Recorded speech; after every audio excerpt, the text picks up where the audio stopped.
Mais on va passer à la suite. Je vais appeler des nouveaux modérateurs à nous rejoindre. Donc, Monsieur Arnaud Claquin qui représente la Fax Sud et Dr Dominique Siméon de la CPTS de Balagne. On va avoir les prochains intervenants également qu'on va appeler sur scène pour la coopération entre le CH d'Avignon et le DAC C360. Alors, je vais accueillir du coup Madame Stéphanie Turpot du CH d'Avignon, Madame Céline Perrot et Madame Myriam Coulon du DAC C360. Voilà, et j'en profite juste pour ceux qui nous quittent. Il y a des questionnaires de satisfaction à remplir et les badges à déposer. Voilà, et il y a toujours les speed meetings en parallèle si vous voulez aller les rencontrer. Merci beaucoup.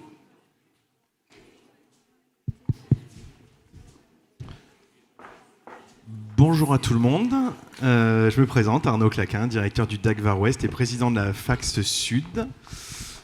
Et on va donc du coup commencer cette première intervention sur la table ronde entre un retour d'expérience sur une coopération entre le DAC Ressources Vaucluse, C360, et le CH d'Avignon sur la prise en charge des patients complexes atteints de cancer, de voir quelle est l'articulation qui a été faite entre ces deux structures.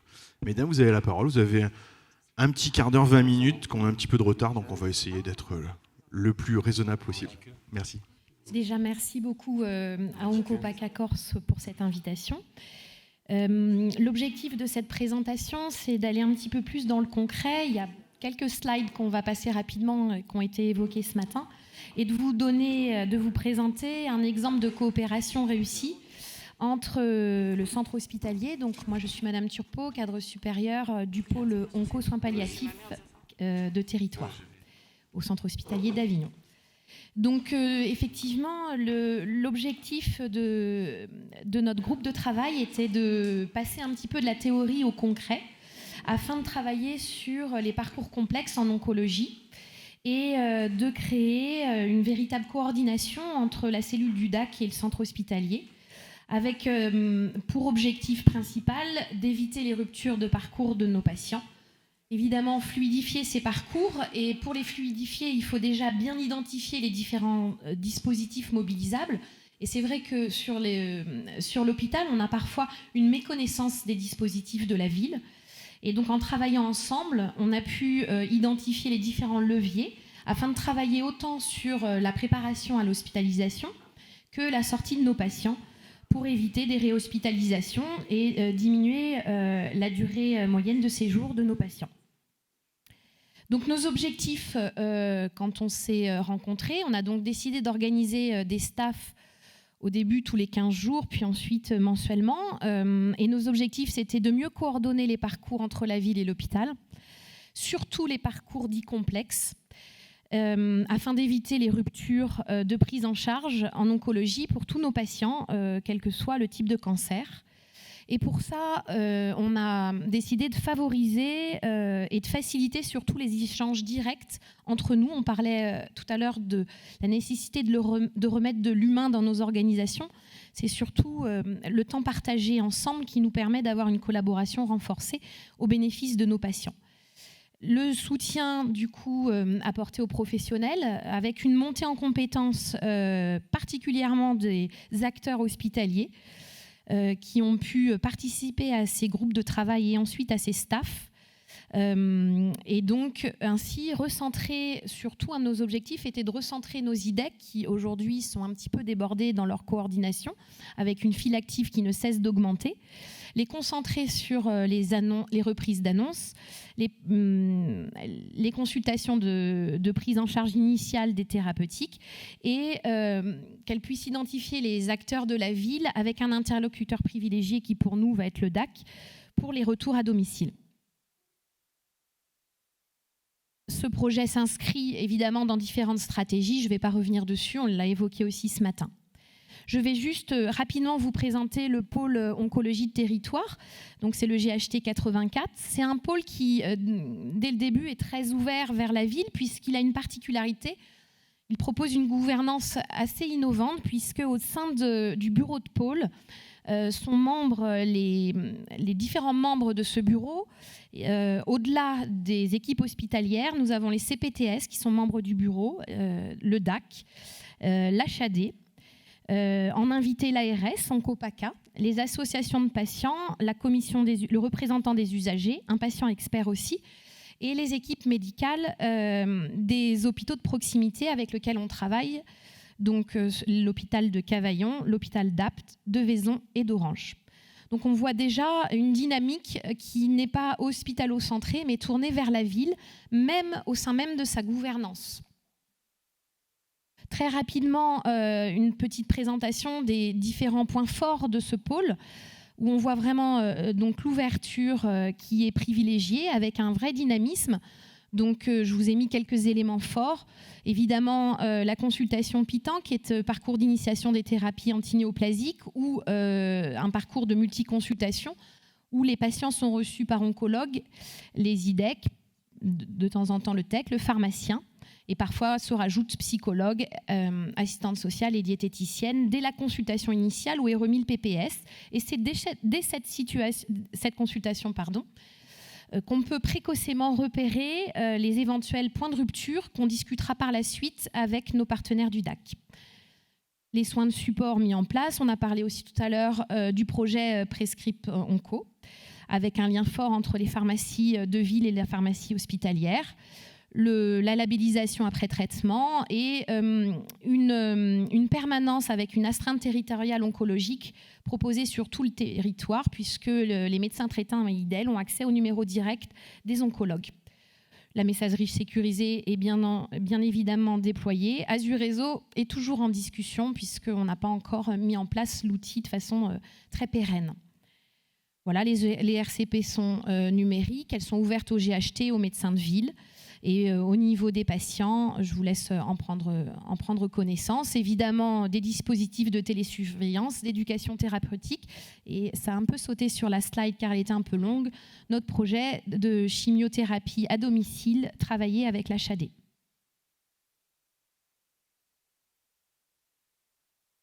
Alors, quelques mots sur le DAC avant de parler de la collaboration. Donc, 9 DAC en PACA, on en a beaucoup parlé ce matin. Juste pour le Vaucluse, préciser que le DAC donc, est porté par l'association Ressources Santé, qui a été créée en 2008 déjà pour porter un réseau de santé polyvalent, en relais à un réseau de cancérologie, le réseau OncoSud, que Michel a bien connu, et Jacques Camerlot aussi. Donc, réseau OncoSud. Après, donc, on a porté évidemment PTA expérimental, Maya, et donc le DAC depuis le mois de décembre 2021. Et adossé au DAC, depuis septembre 2022, nous avons une communauté 360 qui est donc destinée sur la spécificité du champ du handicap. Vous allez voir à peu près les mêmes missions. Alors, concernant l'équipe, nous sommes 24 salariés avec un directeur, François Barrière, une équipe de coordination, une équipe opérationnelle de coordination avec 15, avec 15 coordinateurs parcours, une chef de projet, une chef de service, Céline Perrault, qui est avec nous, des chefs de projet et puis des équipes support. Alors, nous intervenons sur tout le Vaucluse, à l'exception du canton de Pertuis, qui est donc couvert par Provence Santé Coordination, qui est un autre DAC. Quelques mots sur nos missions, même si nous, alors, tout à l'heure, ce matin, le DAC Corse parlait de 3 missions, on préfère dire 2, mais vous allez voir, c'est à peu près le même contenu. Donc, que ce soit DAC ou C360, nous sommes des dispositifs d'appui destinés à améliorer le parcours des personnes en situation complexe, tout âge, toute pathologie, tout handicap, avec donc 2 missions principales, on aime bien le dire comme ça, mission plutôt micro, donc d'appui aux situations individuelles complexes, la situation de Monsieur Dupont, Madame Durand, tout simplement. Et puis, deuxième grande mission, qui est l'appui aux pratiques professionnelles et à la coordination territoriale.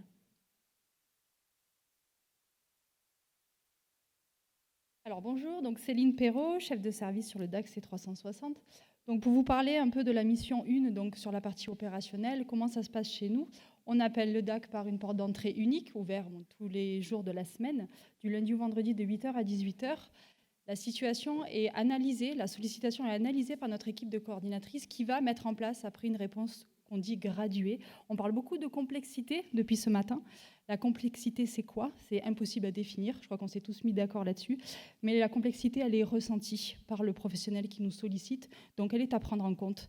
Et le professionnel attend une réponse. Donc, cette réponse, elle doit être graduée, elle doit être personnalisée. Et c'est pour ça que nous avons différents niveaux de réponse. On propose un service vraiment personnalisé selon ce que l'on va évaluer. Donc, on peut aller à de l'information simple. On a parlé ce matin, les DAC sont vraiment... rendre lisible, visible, on parlait l'ARS ce matin, de vraiment, on a cette mission socle pour que vous puissiez avoir du lien avec l'offre de votre territoire. Donc vraiment, on vous informe sur ce qu'il existe sur votre territoire. Appuyez-vous sur les DAC de vos secteurs pour vraiment avoir cette réponse-là. On peut aller sur aussi de l'orientation, ce qu'on appelle nous de la coordination simple. On va faciliter le lien entre tous, entre les partenaires, entre les CPTS, entre la CEPAM, entre les hôpitaux, enfin peu importe, quel que soit le secteur d'intervention. On peut également aussi mettre de la coordination un peu plus soutenue, qui là va vraiment être sur des situations où il y a multiples intervenants, besoin aussi de se concerter. Très important d'aligner un peu ces valeurs de soignants parce que chacun a la représentation du soin et de la notion de prise en charge. Et il y a souvent des raccourcis qui sont faits. Enfin, moi, j'insiste là-dessus, sur le refus de soins, sur la non-accessibilité aux structures, sur le besoin de faire entrer les gens à l'institution. Et je pense que c'est très important de prendre ce temps avec chaque professionnel. Et quand je dis professionnel, ce n'est pas que de santé. On a des mandataires judiciaires qui nous appellent, on a des mairies, on a les pompiers, on a les préfectures. Voilà, on a au-delà des hôpitaux et autres, mais on a aussi d'autres professions qui font complètement partie, en tout cas, du parcours de la personne. Nous avons aussi des voisins, on peut avoir un facteur, un boulanger qui nous appelle, peu importe. Ce reste des professionnels qui identifient en tout cas des situations complexes pour eux. Et le dernier niveau de coordination, où là on est sur de la coordination intensive, où là on a vraiment des coordinateurs de terrain qui vont aller vers la personne. Depuis ce matin, on parle beaucoup de patients. Moi, je pense qu'il faut recentrer sur la personne. Donc, on est vraiment dans du aller vers, des gens qui ne sont pas du tout en capacité de se mobiliser sur du parcours. Ce matin, on parlait aussi, et même dans la journée, le diagnostic, cette annonce d'un cancer, c'est un blackout total pour les patients. Je veux dire, pour des gens qui ont en plus associé des pathologies derrière, ou psychiatriques ou cognitives, neurodégénératives, c'est impossible pour eux de s'engager dans ce parcours-là. Et s'il n'y a pas quelqu'un qui les rassure et qui les ramène vers du soin, ils sont souvent fléchés comme des gens en refus de soins. Mais non, ils ne sont juste pas dans la capacité de comprendre ce qui leur arrive. Donc ce niveau de coordination intensive, on flèche une population assez ciblée, de grande complexité, de grande vulnérabilité et de grande précarité.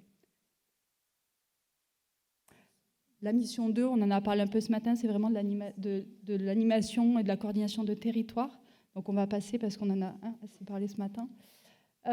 C'était l'important en tout cas de cette collaboration, c'est d'amener aussi l'hôpital à se décaler dans une vraie démarche parcours. Et la démarche parcours, on ne parle plus d'un parcours de soins ciblé sur une maladie, mais d'un parcours de vie d'une personne avec tout ce qui l'entoure.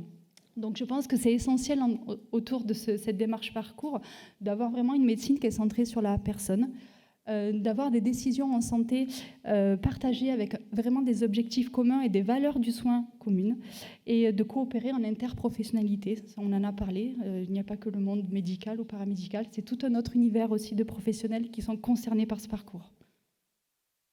Donc concrètement, comment ça s'est passé ? En décembre 2022, l'hôpital est venu vers nous, nous disant qu'en effet, ils repéraient sur leur prise en charge des situations complexes pour eux qui étaient des rendez-vous non honorés, des ruptures de prise en charge parce qu'il y avait aussi des hospitalisations à répétition non expliquées, une perte d'infos de multiples intervenants. L'hôpital était sursollicité aussi par les intervenants de la ville et ils nous ont dit comment vous pouvez nous aider. Donc, on a déjà représenté nos missions, affiné un peu cette connaissance des DAC. Ça restait flou aussi pour l'hôpital. Et on s'est dit, on va partir de situations concrètes. Restons pratico-pratiques et parlons des situations. Donc, on a mis en place des staffs. À fréquence assez régulière au début, c'était 2 fois par mois. Après, au fur et à mesure, à l'usage, on s'est rendu compte qu'on était sollicité en direct et pas besoin de ces staffs-là.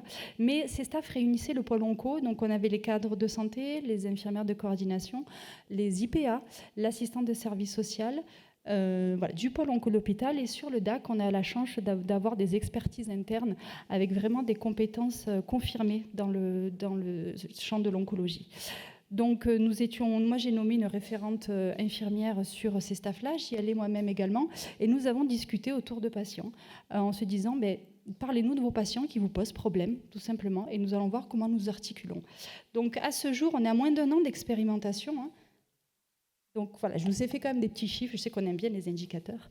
Donc on est à 45 situations staffées pour lesquelles nous sommes venus en appui de manière différente. Donc vous voyez sur les orientations, sur le tableau vert, c'est plutôt les orientations fléchées par l'hôpital.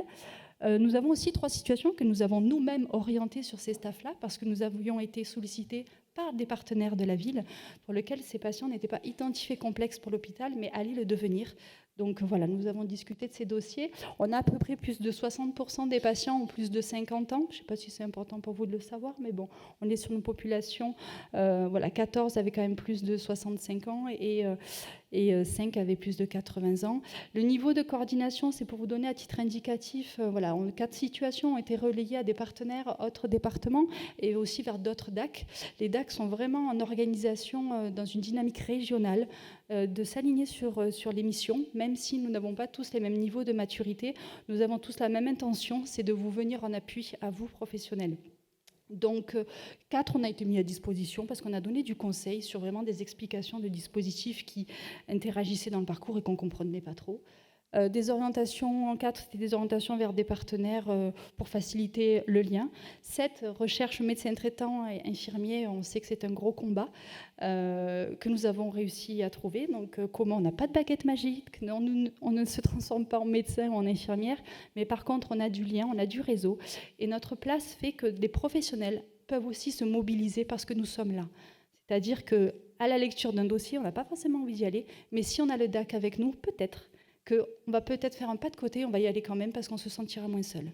Donc voilà, c'est ça aussi, on œuvre pour ça aussi. 22 patients, ça a été de la coordination donc soutenue, vraiment ce travail de petite fourmi, d'appeler tous les partenaires, d'évaluer de façon vraiment multidimensionnelle la vie de la personne, son contexte de vie pour le comprendre et pour transmettre ces infos après aussi aux oncologues, aux hématologues pour que la décision thérapeutique soit concertée. Et 4 dossiers, et ça c'est important, ce n'est que 4, mais ces 4 c'est les plus complexes, c'est-à-dire 4, nous les accompagnons encore aujourd'hui en coordination intensive.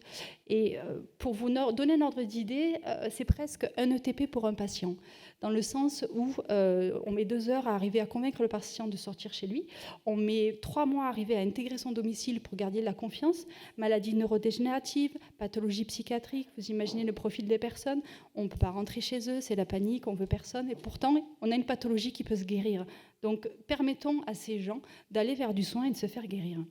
Donc, se faire soigner. Donc, ces patients-là, on arrive à les accompagner, on a vraiment évité des hospitalisations, on a permis de la prise en charge en ambulatoire, ce qui est une bonne victoire, parce que l'ambulatoire est très anxiogène pour les patients. Donc ce n'est que 4, mais c'est toujours un petit pas vers l'autre.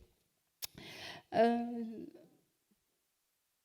vous avais mis des exemples concrets, mais bon, je pense qu'on n'aura pas le temps, là, non, 3 minutes. Sur vraiment la plus-value, vous l'avez compris, c'est vraiment on interagit dans le repérage avec un échange direct des personnes. Donc en échangeant entre services, on comprend mieux les missions et on voit un petit peu les points de vigilance sur les situations. Une prise en charge plus globale avec vraiment une évaluation multidimensionnelle et avoir aussi une notion de référent de la ville et référent de l'hôpital. Donc avoir vraiment identifié le DAC comme tel, d'anticiper, de vraiment comprendre le parcours et accompagner vraiment à la compréhension du parcours des personnes et de fluidifier les parcours en évitant les hospitalisations et vice-versa. Je passe encore ? Oui, hop. Tu veux ? Donc après une petite année, même pas encore, de travail de collaboration, on a pu identifier un peu les bénéfices pour chacun d'entre nous. Tout d'abord pour les patients, avec un parcours un peu plus fluide, plus qualitatif et sécuritaire, des hospitalisations évitées, des rendez-vous honorés et des temps d'hospitalisation raccourcis.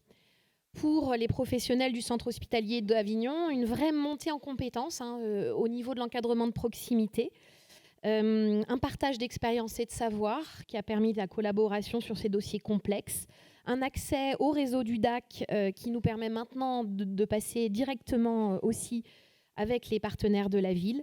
On a pu débloquer de nombreuses situations complexes et éviter, en anticipant les points de rupture que nous avions identifiés ensemble. Et donc, un gain de temps. C'est vrai que maintenant, on passe directement par le DAC. On a maintenu nos staffs une fois par mois parce que la rencontre est importante pour discuter des dossiers et une vraie satisfaction des professionnels des deux côtés. Au niveau des freins, un petit peu, qui ne sont pas des moindres, on n'a toujours pas de dossier partagé.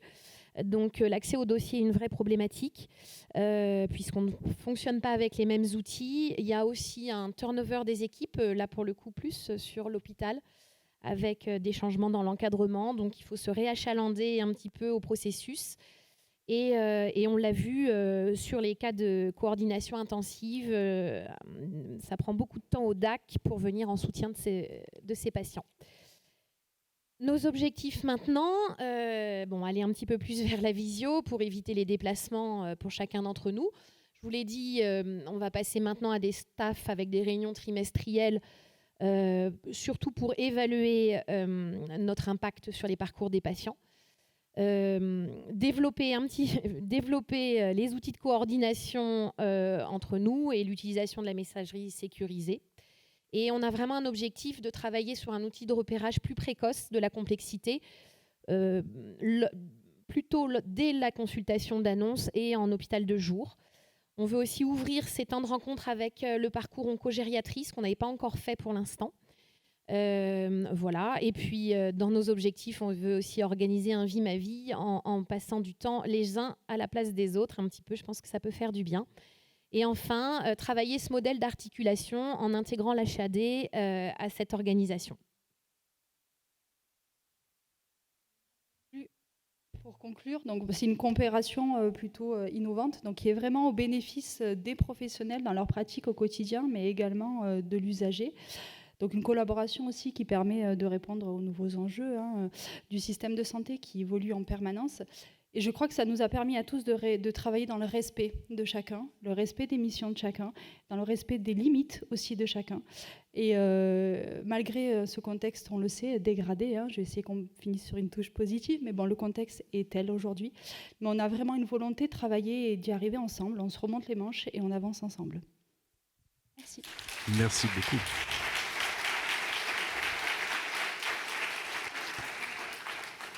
Merci à toutes les trois. Je vous en prie, installez-vous, asseyez-vous sur les canapés. En attendant peut-être que les premières questions de la salle arrivent. Moi, j'avais une petite remarque. Je vais vous remercier pour cette initiative. Le travailler ensemble, on sait que c'est quelque chose qui se décrète mais qui se fait au quotidien. Donc il faut aller sur place, se voir, se rencontrer. Vous l'avez bien expliqué. J'invite bien sûr les partenaires des autres territoires, parce qu'il doit y avoir d'autres établissements aujourd'hui, à se rapprocher de leur DAC, parce que cette initiative peut tout à fait être déployée. Et nous, au sein des DAC, on partage ensemble sur les bonnes pratiques. Et en tout cas, moi, je vais essayer de mettre en place ça aussi sur le Var-Ouest, parce que je trouve que c'est une belle illustration de ce qu'on peut faire ensemble. J'avais moi une petite question sur votre vision, vous de la part de l'hôpital, et après vous peut-être le DAC. Comment vous imaginez la complexité des patients cancéraux ? Parce qu'on parlait tout à l'heure, tu parlais de ressenti, Céline, tout à l'heure, mais au final, pour vous, qu'est-ce qu'un patient complexe à l'hôpital ? Et pour vous, pour le DAC, est-ce que vous aviez des patients qui étaient atteints de cancer, qui vous étaient orientés ? Et si oui, quelle était cette vision de complexité ? La complexité pour nous, dans le quotidien, c'est les patients qu'on a identifiés avec un risque de rupture dans leur parcours. Ce sont aussi les patients parfois porteurs d'un handicap, des patients qui ont du mal à se déplacer sur l'hôpital, à venir aux différentes consultations.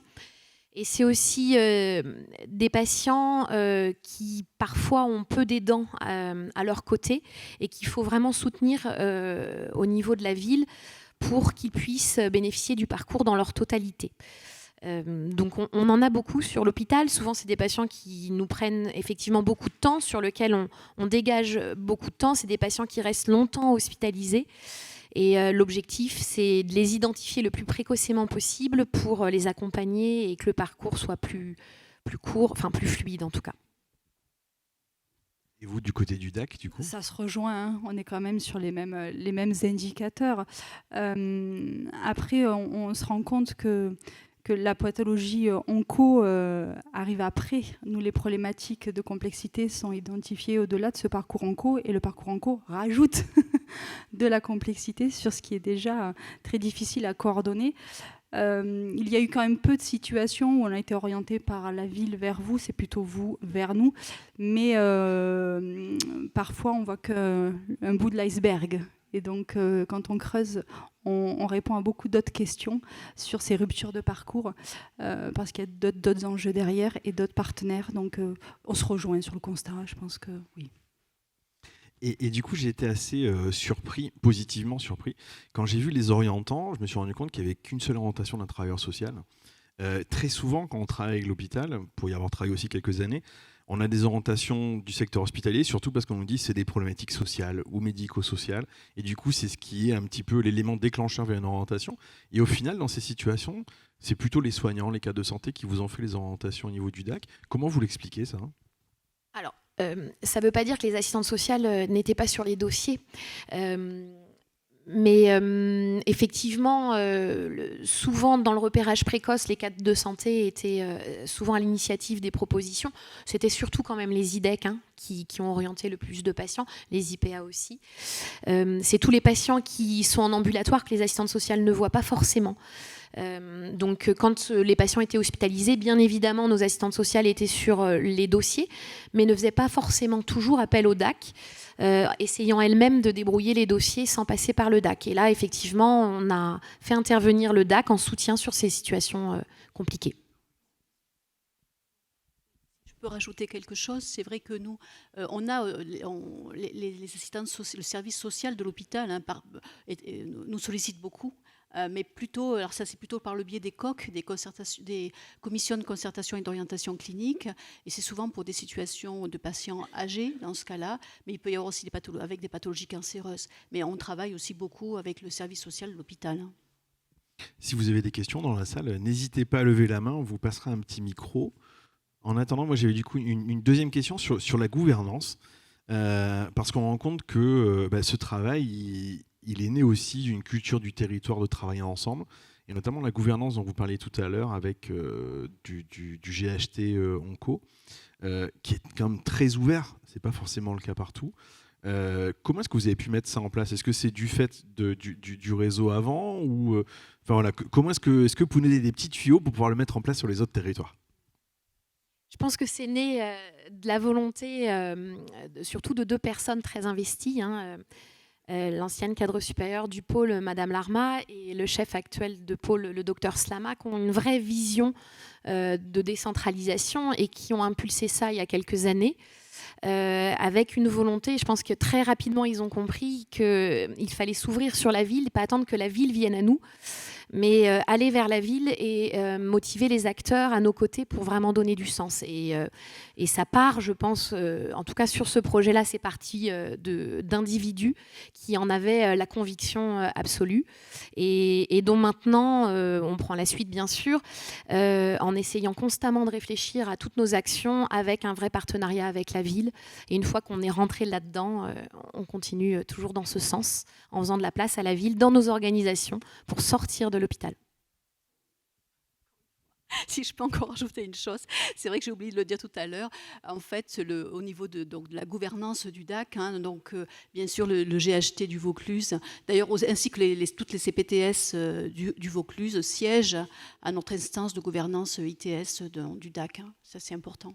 Donc ça permet aussi, au-delà des acteurs opérationnels, parler des projets entre chefs de service, directeurs, et ça c'est quelque chose d'important aussi, d'impulser cette dynamique. D'accord, merci. En tout cas, voilà, pour que vous ayez aussi ça en tête en partant ce soir, il y a un travail qui est en train d'être mené au tri entre Oncopaca et l'ensemble des DAC, avec des projets de formation qui vont permettre de former les équipes des DAC sur la spécificité du cancer et de la prise en charge et des parcours onco. Donc voilà, on va essayer vraiment d'essaimer cette initiative et cette expérience sur l'ensemble de la région.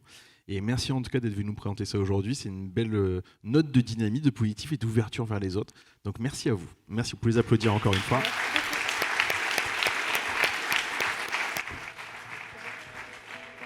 Un grand merci à vous.